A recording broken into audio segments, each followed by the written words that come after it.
Bienvenue sur Talents Précieux, le podcast des soft skills au travail, ces forces singulières qui font les succès d'un parcours professionnel. Grâce à un invité différent à chaque épisode, nous cherchons à savoir quels sont les soft skills, autrement appelés compétences comportementales, qui permettent aux individus d'être épanouis et performants dans leur métier et dans leur mission. Je suis Perrine Corvézier. Je suis Amélie Dag. Ensemble, nous avons fondé la société Human Learning Expedition qui produit ce podcast.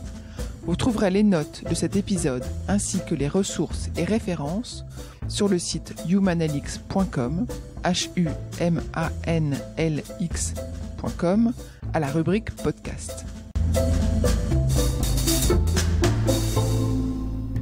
Et du coup, réussir à avoir de la confiance ou à transmettre de la confiance ou à autoriser un cadre de confiance, c'est fondamental pour bouger dans un environnement à risque.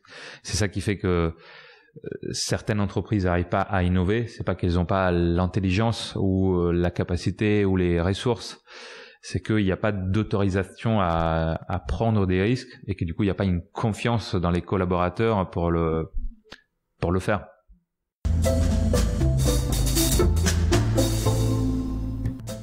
Claudio Vandier est directeur des programmes de formation au NUMA dont il est un des cofondateurs.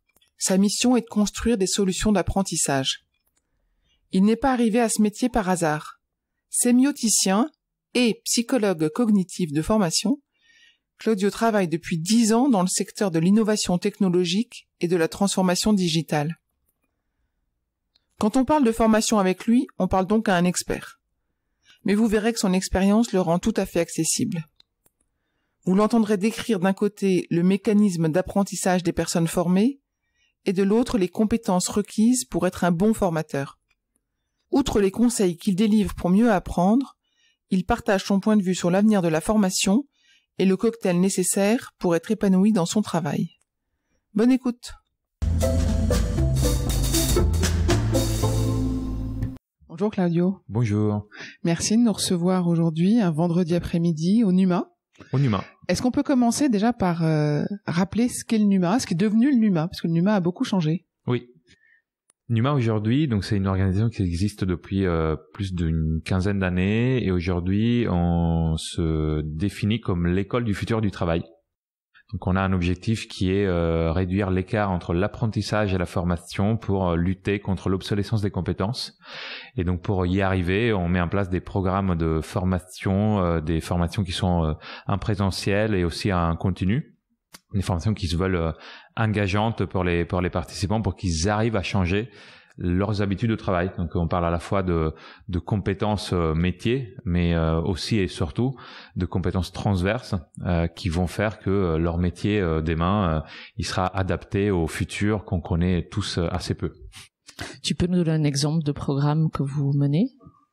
Oui, dans les exemples en cours, donc on a un grand programme avec entreprises dans le domaine des cosmétiques et on forme les équipes marketing dans l'Europe et le Moyen-Orient à tout ce qui est le marketing digital. Donc il y a un double niveau. On l'a fait dans une dizaine de pays jusqu'à aujourd'hui.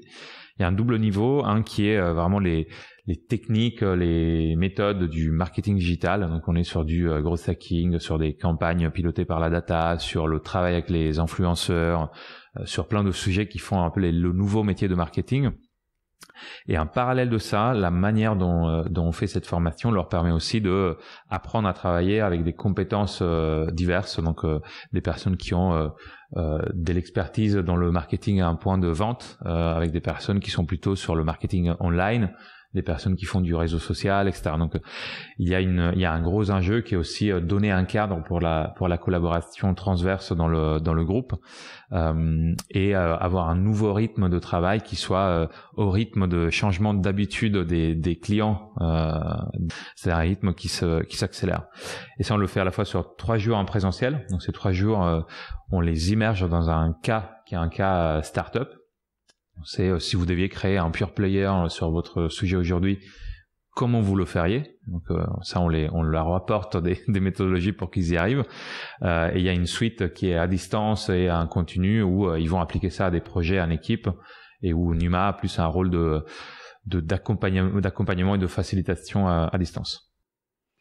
Et Numa était à l'origine connu aussi pour son incubateur. Ça, c'est fini ? C'est pas fini, ça reste une activité de l'entreprise. Là où il y a une continuité entre les deux, c'est que dans tous les sujets sur lesquels on fait de la formation, en fait, on étudie les nouvelles compétences là où elles se renouvellent le plus fréquemment et où on pense qu'elles sont à la frontière du marché du travail aujourd'hui, c'est-à-dire dans les startups. Donc, la plupart des cas qu'on amène en formation, c'est des cas qui viennent de startups. Les nouveaux métiers qu'on étudie, on les étudie avec les startups. Donc, c'est pour nous aussi un laboratoire pour étudier ces nouvelles compétences. Et ton rôle, toi, ici ? Et mon rôle ici, donc ça fait un petit moment que j'y suis. Ça fait presque 8 ans que je suis chez Numa. Donc, depuis l'époque où c'était pas encore Numa en termes d'entreprise et de nom. Et aujourd'hui, je dirige ce qu'on appelle la Learning Experience. Donc, ça consiste à créer avec mon équipe une expérience d'apprentissage qui soit à la fois engageante et différenciante pour Numa. Donc il y a un volet sur les contenus, quels contenus on transmet et comment on les rend uniques dans leur ton, dans le rythme qu'on impose, etc. Et une partie plus expérience qui est tout ce qui se passe autour du contenu, c'est-à-dire comment vous êtes accueillis quand c'est en présentiel, quels sont les supports qu'on vous donne et comment on garantit une continuité entre ce qu'on fait avant, pendant et après la formation. C'est l'équivalent de l'expérience utilisateur appliquée à l'expérience d'apprentissage. D'accord. Et t'as une équipe avec qui tu fonctionnes ? Ouais. On est 5. 5. On est 5 et c'est une équipe qui est dans l'équipe Customer Success de Numa qui fait une 30aine de personnes. D'accord.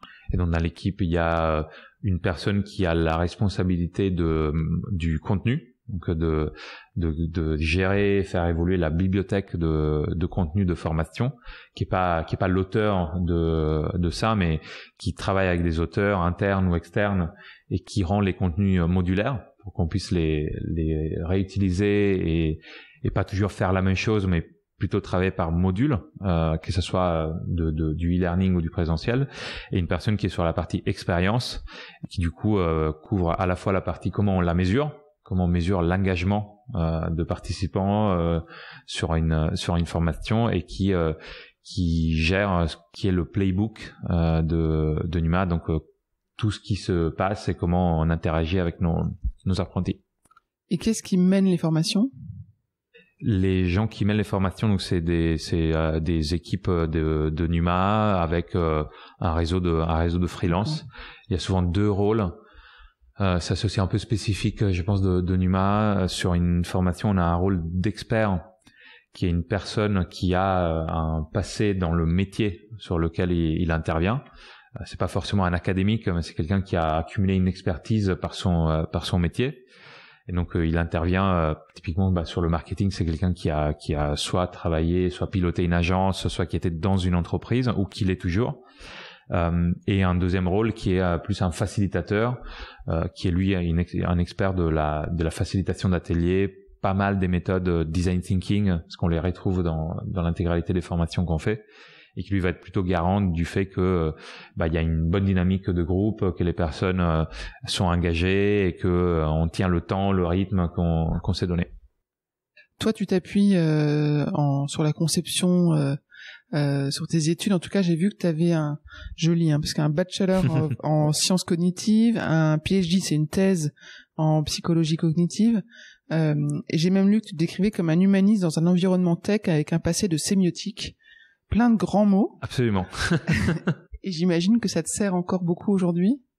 Ça me sert la manière, je pense, la plus. J'ai pas mal changé de rôle chez Numa, mais la manière, je pense, la manière dont je me décris depuis le plus longtemps, c'est de regarder le côté humain de la technologie. Donc à un moment où j'étais dans un labo de sciences cognitives, on travaillait beaucoup sur des projets de R&D avec des grandes industries. Et notre rôle et mon rôle, c'était vraiment de pas s'intéresser à la partie technique, mais plutôt l'équivalent humain de la partie ingénierie, donc les usages, etc. Et effectivement, j'ai un passé dans la sémiotique et dans les sciences cognitives. Je l'appuie beaucoup parce qu'on a parfois le sentiment que pour travailler dans l'innovation ou dans un accélérateur de start-up ou dans des environnements Conuma, on a tous fait des écoles de commerce. Et en fait, non, c'est pas forcément la seule porte d'entrée. Là aujourd'hui où la partie sciences cognitives me sert pas mal, c'est sur les dynamiques d'apprentissage. Donc sur tout ce qui est par exemple comment on développe et on change des habitudes. C'est des choses que j'utilise beaucoup pour concevoir des contenus. Donc comment sur un programme de formation, pour être concret, ça consiste à définir des objectifs pédagogiques qui sont pas que des objectifs intellectuels ou théoriques. C'est quels seraient les nouveaux comportements, les nouveaux réflexes, à la limite, qu'on voudrait aider à développer grâce à la formation. Et donc ça passe par un moment plutôt de remise en question, de prise de recul par rapport à la manière dont on fonctionne aujourd'hui, pour ensuite les pratiquer des nouvelles futures habitudes dans un environnement qui est un environnement contrôlé, et ensuite les répéter au quotidien, idéalement dans un groupe de pairs qui nous soutient. Et c'est un peu la même chose, les mêmes 3 étapes qu'on peut retrouver si on cherche à changer une mauvaise habitude ou à développer une nouvelle habitude. Si on veut commencer à faire du sport, d'abord on se pose en disant voilà, ça serait quoi les bénéfices pour moi, qu'est-ce que j'ai envie de faire, pourquoi je commencerai à le faire. Ensuite, je vais pas tout de suite faire un marathon si j'ai jamais couru. Je vais d'abord pratiquer à petits pas dans un milieu que je connais. Et ensuite, souvent, on voit que là où ça commence à rentrer dans les habitudes, c'est aussi parce que je le fais dans un groupe et on se soutient. On prend un peu le même fonctionnement pour l'amener dans des sujets qui sont pas des sujets sportifs ou de arrêter de fumer, etc. Je me suis toujours demandé si les personnes qui avaient fait des études scientifiques et de psychologie continuent à s'alimenter, parce que j'imagine que ça fait plusieurs années que tu as terminé. Est-ce que tu continues à lire les revues que tu lisais à l'époque et à continuer à creuser sur les avancées de la technologie, enfin pas de la technologie, justement de la science, de la recherche sur le sujet? Pas mal, pas forcément, peut-être un peu moins les revues scientifiques, mais en tout cas les quelques il y a eu pas mal de recherches, notamment sur tout ce qui est habits dans le domaine des organisations. Donc ça, c'est des choses qui m'intéressent beaucoup. Et ça me donne un peu les bases, effectivement, aussi pour retrouver des articles scientifiques. Donc la réponse est oui, mais moins souvent qu'avant. Souvent, c'est aussi des moments de vacances où je me replonge plutôt sur la partie théorique qui m'intéresse, parce que ça demande aussi un minimum de continuité pour s'y remettre dedans. Et sur justement les compétences que tu avais pour mener ces études, est-ce que tu penses que tu as continué à les entretenir dans le temps?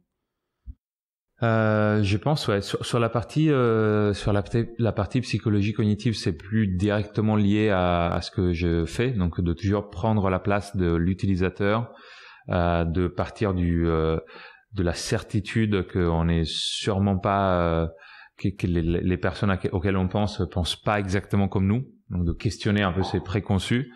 Ça, c'est à la fois sur les clients avec qui on travaille, de pas projeter une image d'un client stéréotypé qui connaît telle ou telle chose ou qui connaît pas telle ou telle chose, mais de vraiment faire un travail d'immersion, d'empathie, ça complètement. Sur la partie sémiotique, c'est la partie de mes études en Italie. Aussi, c'est peut-être un peu plus éloigné, mais c'est un peu le côté quand on communique quelque chose, quelles sont les interprétations qui viennent avec la culture des gens, et du coup quand on présente par exemple un contenu, de se faire aussi la réflexion que tout le monde va l'interpréter pas de la même manière, en fonction de son background, de ses expériences, etc., que les mots sont chargés de sens, et que du coup il faut à la fois les expliquer et être sûr qu'on parle de la même chose, et aussi pas les choisir au hasard. Un exemple, c'est on utilise beaucoup les mots type prototype. Un prototype pour quelqu'un qui a grandi dans une start-up ou quelqu'un qui a grandi dans un environnement plutôt de création industrielle, c'est pas forcément la même chose. Et donc, on peut faire parfois des raccourcis en utilisant prototype comme ça, sans parler exactement de quoi, sans expliquer exactement de quoi on veut parler. Et si on le fait pas, on se retrouve une demi-journée après à être sur deux planètes complètement différentes. Donc ça t'a développé des compétences, en tout cas des points de vigilance probablement que tu continues à exploiter. Et est-ce qu'avec tes équipes, tu arrives à transmettre ce que tu as appris, à les former même sur ces sujets-là? Oui, ça m'a donné un peu des sensibilités, des capteurs pour certaines choses. Et ensuite sur la partie formation, oui, parce que ça fait un peu partie du framework qu'on utilise chez Numa. Cette partie assessment, pratique et développement continu, qui est un peu le schéma de développement d'habitude. C'est quelque chose qu'on a, voilà, qui fait partie de la manière dont on travaille aujourd'hui chez Numa et que j'ai amené. Sur la partie sémiotique aussi, pour éviter effectivement les effets de jargon dans lesquels on tombe assez facilement dans des environnements comme ici.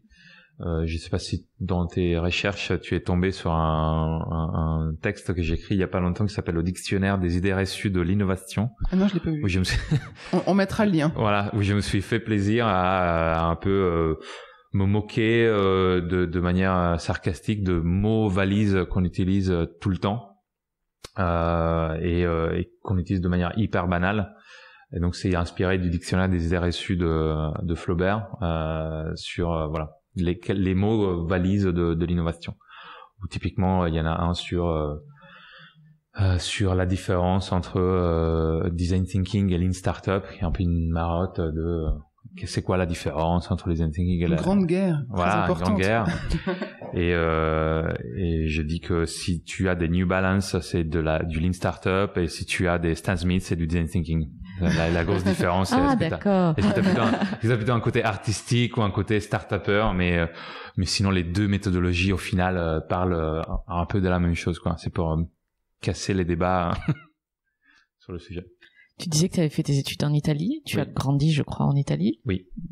Le Numa est un environnement très international, me semble-t-il, non? J'ai croisé pas mal de nationalités. C'est voulu encourager, j'imagine, dans le contexte. Oui, absolument. Le côté de diversité dans les équipes, c'est quelque chose qu'on recherche beaucoup. Moi, à chaque fois que j'ai recruté quelqu'un dans l'équipe, c'était à la fois la personne en tant que telle, donc est-ce qu'elle va bien s'intégrer, est-ce qu'elle nous apporte des compétences, mais aussi prendre un moment de recul et voir au sein de l'équipe est-ce que ça amène de la diversité ou des complémentarités. Autrement, on risque de tomber dans quelque chose de très similaire et consensuel et recruter des personnes qui nous rassemblent, et parce que en fait c'est hyper confortable de le faire, mais on essaie toujours de prendre du recul par rapport à ça et de compléter aussi avec une diversité de profils. Ça à Paris, et ensuite on a effectivement des bureaux ailleurs dans le monde, et c'est des lieux aussi loin que Mexico, New York, Berlin, Bangalore. Donc ça donne une diversité assez importante. Et on retrouve cette même mixité dans chacun des bureaux, j'imagine, ou oui, on essaye. Oui, surtout qu'on est sur malgré tout des nouveaux métiers, donc il n'y a pas une filière très spécifique. On a au niveau des écoles ou des expériences, on n'est pas dans un métier très codifié qui pourrait avoir une filière hyper précise de certains types d'écoles. Après, j'ai dit ça, c'est vrai qu'il y a une majorité entre Sciences Po, Socio, Sciences Po, école de commerce, malgré tout. Donc c'est pas non plus hyper éclaté en termes de compétences. Mais il n'y a pas un parcours obligé, voilà. Tu parlais de recrutement. Quel type de compétences ou quel type de posture tu recherches quand tu recrutes quelqu'un pour travailler dans ton équipe? On s'applique à nous-mêmes, parce qu'on essaye de conseiller à nos clients et de les aider à développer. Donc il y a je passe sur les compétences, alors sur la partie compétences techniques. Quelles sont les compétences plus techniques chez nous? on a effectivement des rôles de facilitation d'ateliers et de formation. Donc, il faut des personnes qui aient déjà fait ça, qui connaissent des techniques, qui soient à l'aise devant un groupe, qui sachent s'adapter à parfois des enthousiastes, parfois des détracteurs, parfois des résistants, parfois des groupes très soudés, parfois des personnes qui se connaissent pas. Donc cette capacité parfois proche aussi du théâtre, à savoir tenir une salle, petite ou grande, à pas être intimidé par des personnes qui essayent aussi pas volontairement ou pas de saboter ton déroulé. Ça sur la partie facilitation. Après, on est sur des projets où parfois on a 300 personnes par cohorte à former à différents endroits du monde. Donc, il faut aussi des personnes qui, sur le project management, soient hyper solides sur la gestion des intervenants, des freelances, des coûts, des revenus et du planning, qui fassent ça quand même dans une logique aussi de flexibilité, mais qui tiennent le cap.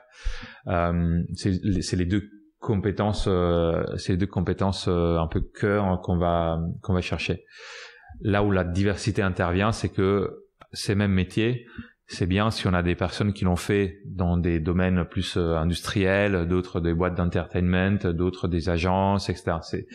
On n'a pas de vertical comme pourrait l'avoir un cabinet de conseil, mais on aime bien avoir des personnes qui ont eu des expériences différentes de grands groupes, de start-up, d'agences, pour garder un peu cette diversité.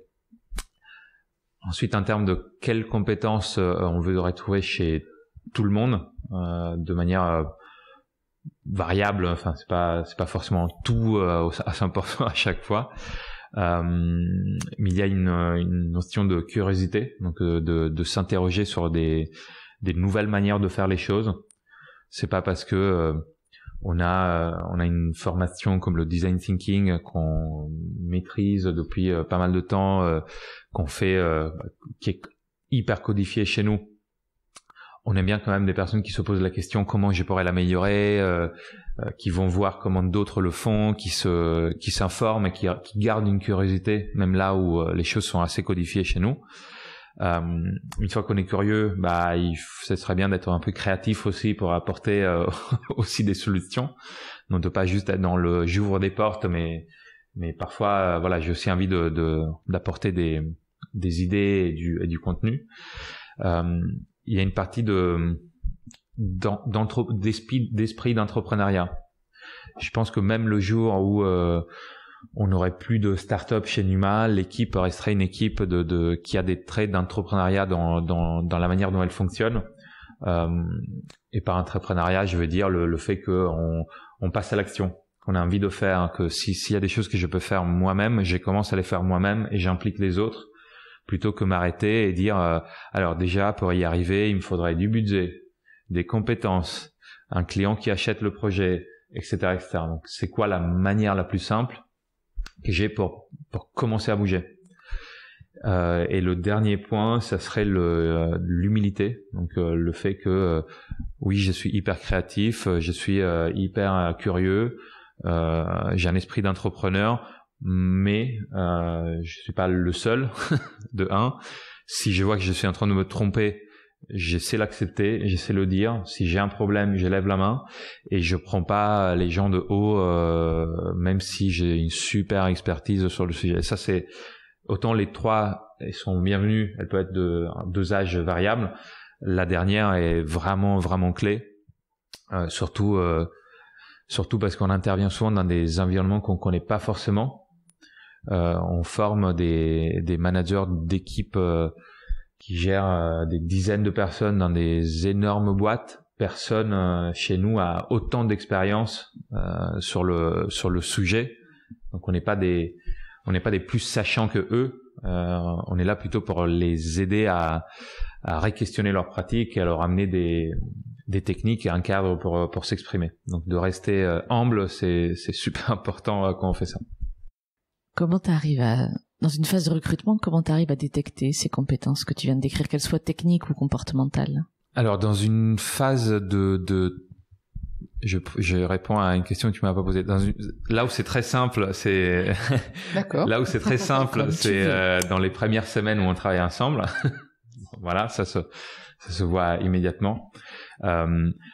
Le plus possible, on essaie de faire participer une personne, surtout sur les métiers là je vous parle des métiers en particulier de facilitateur. On essaie de les faire participer à un atelier, à un co-animateur, etc. Du coup, ça dans la phase plutôt avant de les recruter, parce que on veut quand même voir comment ils agissent quand les choses changent sans qu'on l'ait prévu, par exemple. Et ça, c'est un peu compliqué de le tester à un entretien.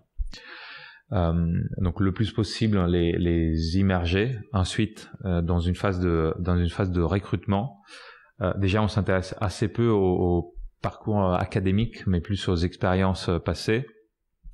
Et on les confronte on leur demande comment ils ont réagi par le passé devant des cas de par exemple, tu as une formation à faire, tu rentres dans la salle et il y a 5 personnes qui questionnent le déroulé, ou est-ce que ça t'est déjà arrivé, comment tu as réagi. Donc il y a une règle d'or quand on fait beaucoup de formations à tout ce qui est entretien utilisateur, qui est on essaie en fait de faire émerger des expériences passées plutôt que questionner sur des volontés ou des comportements futurs. Donc le plus on arrive à poser des questions, on va pas demander est-ce que tu es capable d'animer des ateliers complexes. Oui, bien sûr. Mais c'est quoi raconte-moi le dernier atelier le plus compliqué que tu as eu à gérer. Qu'est-ce qui était compliqué, qu'est-ce qui était galère, pourquoi ça s'est mal passé. Ça, c'est beaucoup plus parlant. Donc on essaie au maximum de nous faire raconter des expériences passées. Et ensuite de proposer des scénarios qui sont des scénarios qu'on connaît pour les voir réagir. C'est intéressant cette boucle entre ce que vous mettez en œuvre dans vos formations pour la créativité, et vous l'appliquez aussi dans vos recrutements en fait.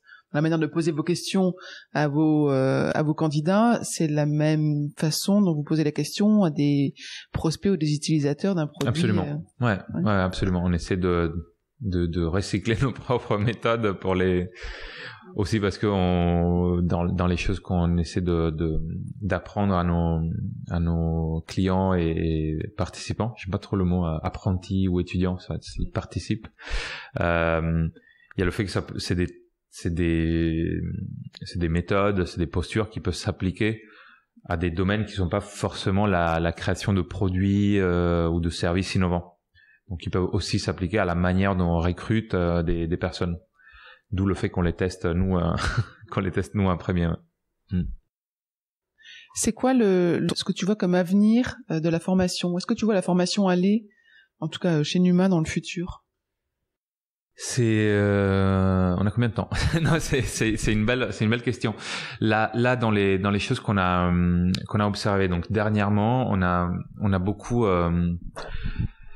donc on se refocalise effectivement beaucoup sur la formation. Donc c'est pas quelque chose de nouveau, mais le fait qu'on en fasse un focus très fort, ça c'est assez nouveau. C'était déjà la partie principale de notre business, mais ça c'est nouveau. Donc pour le faire, on a aussi beaucoup interviewé des RH, des participants à nos anciennes formations. Là aussi en appliquant ce qu'on prêche, c'est-à-dire de partir de l'utilisateur. Et dans les choses qu'on a vraiment vues, il y a un vrai besoin de moins en moins séparer le travail et la formation. Donc aujourd'hui, on se forme en mettant un stand-by son travail. Demain, c'est comment on adapte la formation au rythme du travail. Donc comment on arrive à trouver des méthodes c'est même pas de la formation je dirais d'apprentissage continu. La formation telle qu'on la connaît, c'est une solution, mais l'objectif pour une entreprise et un employé, c'est de progresser, d'être meilleur dans son travail, de continuer d'apprendre, de s'améliorer. Comment on arrive à faire ça sans perturber le travail? Au contraire, en utilisant le travail comme une ressource. D'accord. Ça veut dire quoi? Ça veut dire qu'on passe beaucoup plus dans des formats en continu. du co-développement, de la formation pair à pair, de la curation de contenu tout le long de la vie professionnelle, des systèmes de mentoring. On a vu pas mal aussi des startups qui font ça. Il y a une entreprise qu'on avait accélérée qui s'appelle Plateau, dont le métier c'est d'aider les CTO, donc les responsables techniques de startups, à devenir des bons managers. Donc c'est des personnes qui ont eu une carrière de progression par leur expertise technique et qui à un moment deviennent managers, et du coup ils vont plutôt avoir un rôle de manager plutôt que d'expert technique. Et c'est pas un petit bon, vous le savez, mais c'est pas une petite marche à passer. La manière dont ils les aident, c'est à travers une communauté de mentors qui vont pouvoir répondre à leurs questions et les aider à progresser. Donc il n'y a pas de logique de cours.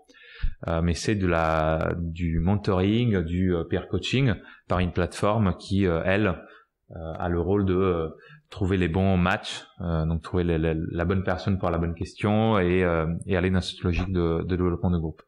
C'est là qu'on voit énormément de potentiel pour changer la manière dont on forme aujourd'hui, pour aller dans une logique qui est de plus en plus continue et de moins en moins ponctuelle ou exceptionnelle. Alors, notre conversation n'est pas un entretien de recrutement, je te mets à l'aise tout de suite. Pour rebondir par rapport à ce que tu disais tout à l'heure, j'ai envie de te demander de nous raconter le premier de tes succès professionnels qui te vient à l'esprit, que ce soit chez Numa ou ailleurs. Alors, ça T'as serait... le temps de prendre quelques secondes quand même. Oui, non, mais je te dis, les deux premiers qui me viennent à l'esprit, c'est un exemple startup et un exemple grand groupe. L'exemple grand groupe, c'est donc on était, je pense, en 2011 ou 12 avec SNCF et c'était parmi nos premiers clients corporate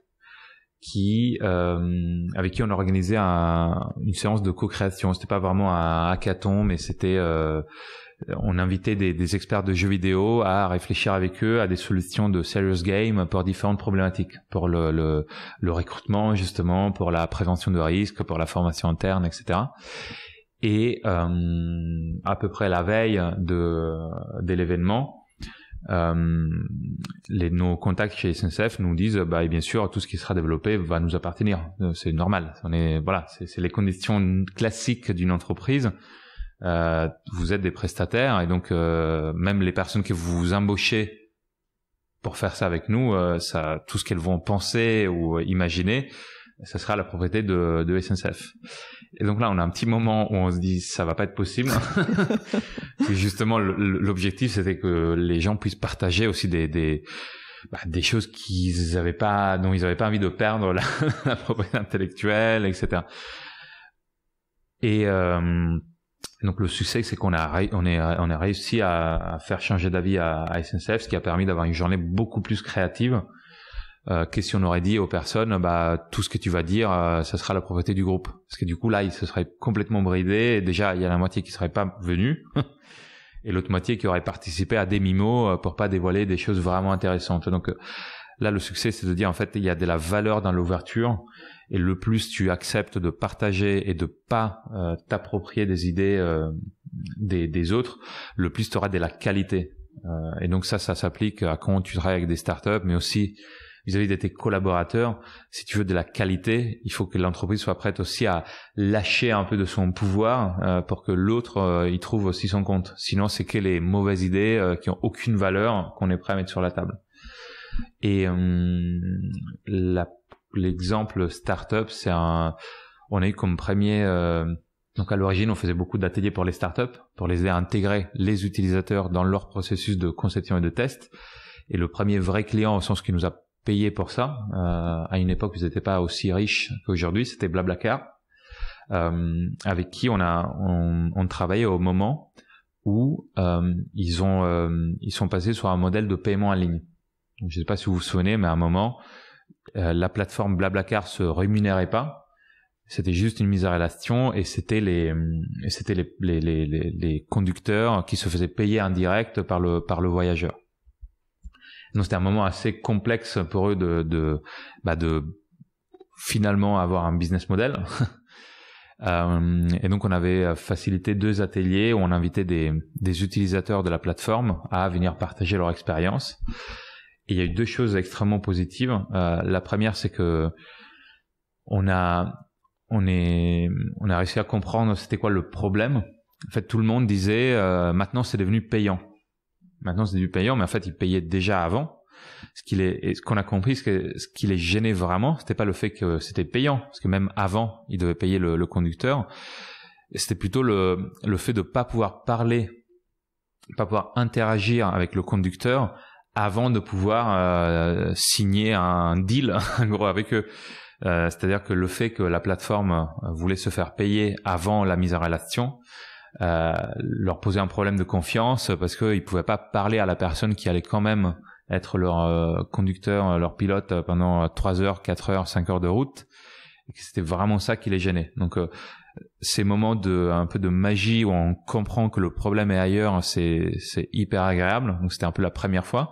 Le deuxième succès, c'est que les cofondateurs étaient dans la salle, et donc on avait un peu renversé les codes de l'agence de design qui fait une mission pour son client et qui ensuite fait un livrable qui lui montre. C'est que ils étaient là, et donc ils ont pu tout de suite, avec nous en même temps que nous, se rendre compte de tout ça.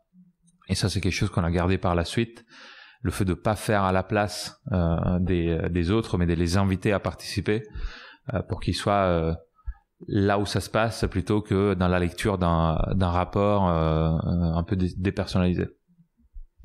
Si on essaye de décomposer, d'analyser ce qui a te permis d'arriver au succès, enfin à ton succès, hein, je parle de toi là, tu dis on, mais tu étais bien pour quelque chose, j'imagine.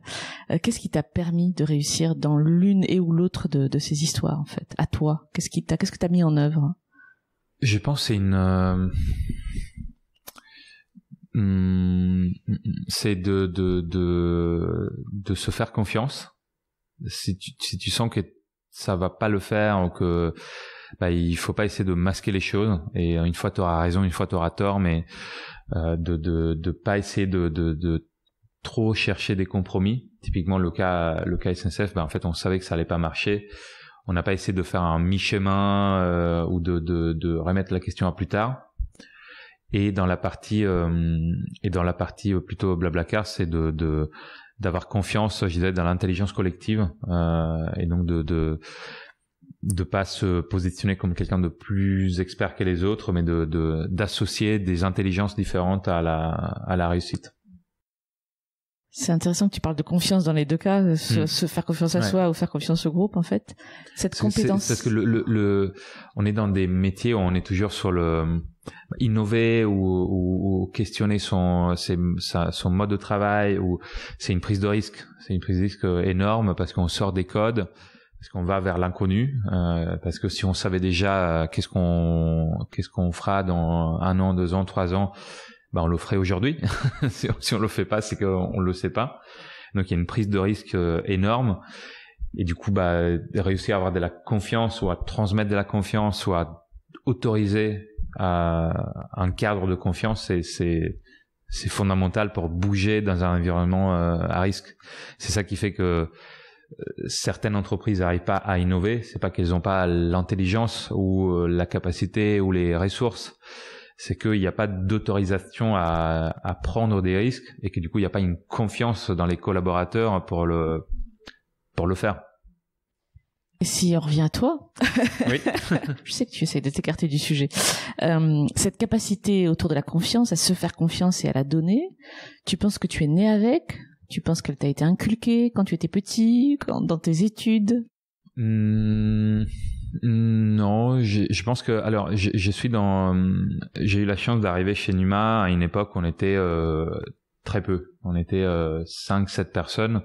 Et du coup, la marge de choses qu'on avait à faire et qu'on savait pas faire et qu'on a dû faire était énorme. Et ça, pour le coup, il y a eu un espace pour apprendre sur le tas qui est énorme. Et on était au début une association, donc on était aussi toujours sur le bord de est-ce qu'on a suffisamment d'argent pour aller à la fin de l'année. Donc ça nous a un peu obligés à prendre des risques. Donc sur ça, j'ai eu un cadre qui m'a obligé. Après, j'ai toujours aimé me mettre dans des situations où je connaissais pas tout ce qu'il y avait à faire. Enfin, j'aime bien ce côté où je suis passé un peu d'études littéraires à la psychologie cognitive, plutôt au monde de l'innovation.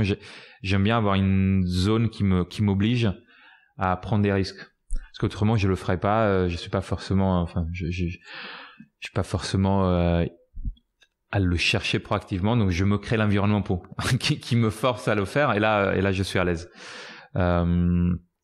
Je pense, ouais, ça serait ça. Là où j'ai lutte parfois contre ma manière instinctive naturelle de faire, c'est que j'aime bien aussi bien théoriser les choses ou voir un cadre complet et avoir un peu un schéma pour analyser les situations. Et donc j'aime bien me forcer aussi à y aller par petits pas et tester des choses. Ça, j'aime bien parce que ça me force à pas me renfermer dans quelque chose de trop théorique ou abstrait. Et bon, là, je suis bien servi parce que c'est pas chez Numa que je vais avoir la possibilité de pas passer à l'action. Et ça, c'est très bien. Moi, je voudrais quand même t'entendre oui. Pour savoir qu'est-ce que c'est que cette initiative, l'Art Cocktail Club que tu as lancé. Raconte-nous un peu ça. Alors, c'est un bar à cocktail éphémère que j'ai monté avec 2 associés, donc une personne qui est barman, qui crée des recettes de cocktails, et une 3e personne qui est un artiste illustrateur qui s'appelle Vincent Moustache. Et donc c'est un bar à cocktail qu'on amène soit dans des événements d'entreprise privés, soit dans des soirées ouvertes.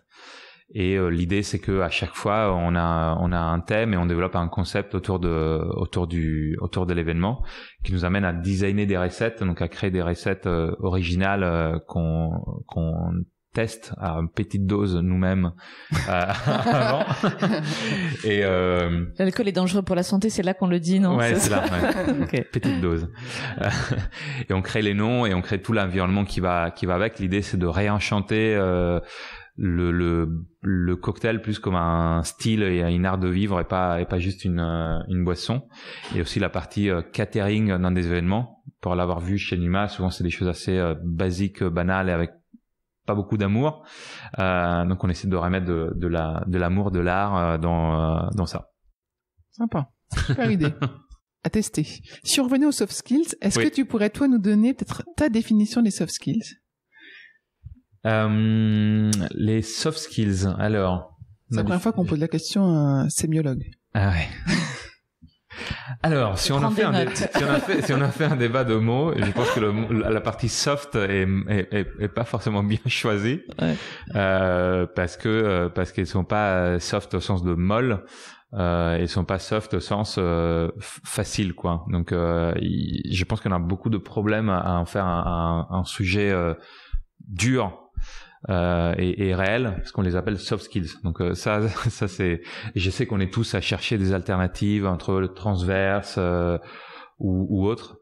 Mais pour moi, c'est les compétences qui sont les plus résilientes à l'épreuve des métiers qui évoluent. Donc c'est ce que j'ai. C'est beau. Ce que je me dis, je peux amener dans mon bagage, même si demain je fais un métier complètement différent, j'aurai toujours une approche à la collaboration, j'aurai toujours une approche à la créativité, j'aurai toujours une approche à autoriser et inviter mes collaborateurs à se référer à moi d'une certaine manière. Indépendamment que mon poste soit dans l'industrie lourde, dans le cocktail ou dans autre chose. Donc c'est celles qui sont un peu plus future proof que des compétences techniques qui elles se renouvellent extrêmement vite. Qu'est-ce que tu donnerais comme conseil à un jeune qui rentre sur le marché du travail?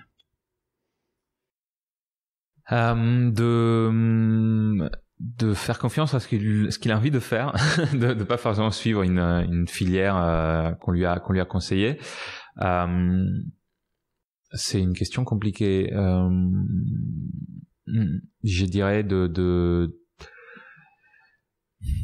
d'expérimenter, d'avoir une approche aussi d'expérimentation à son travail, de assez vite se rendre compte si c'est le cadre pour lui ou pas. et d'y amener aussi du sien, c'est-à-dire ce qu'il aime faire dans la vie, qu'il puisse l'amener dans le travail, parce que on parle beaucoup des limites un peu étendues du travail, vie privée. Il peut y avoir effectivement des effets négatifs de on travaille tout le temps, mais il y a aussi des effets positifs de on vit tout le temps. Donc d'essayer d'amener ce qu'il aime faire dans son environnement professionnel, parce que assez souvent, et je pense qu'on exerce plus ses soft skills dans sa vie privée que dans sa vie professionnelle. Donc, comme il y a un enjeu à amener sa créativité, sa passion dans l'environnement pro, ça peut être une manière de le faire dans le bon sens. Et toi, qu'est-ce qu'on peut te souhaiter pour ton avenir professionnel? Que Numa se développe, que on arrive là, on a vraiment un enjeu de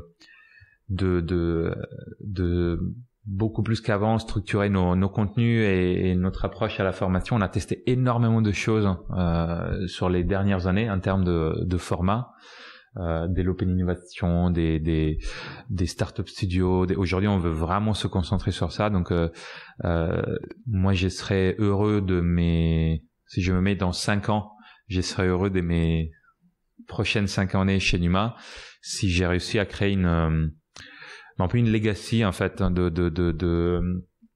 que nos formations, nos contenus puissent être délivrés et que l'expérience soit au top, même si je serai plus là pour le suivre. Donc que je puisse revendiquer un peu d'avoir créé marqué. Ouais, d'avoir créé des choses en fait, de pas être rappelé comme celui qui avait l'expertise et qui est plus là et donc on est moins expert, mais au contraire de pouvoir dire il y a plus besoin parce que tout est tellement bien appris en interne, on est super en formation interne, on a créé des playbooks qui sont hyper utiles pour tout le monde, et du coup je valorise plus mon expertise dans la manière dont elle est partagée plutôt que son unicité chez moi.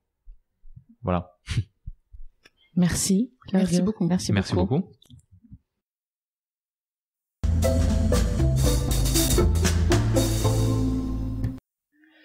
Nous espérons que vous avez apprécié ce podcast autant que nous avons aimé le préparer et l'enregistrer.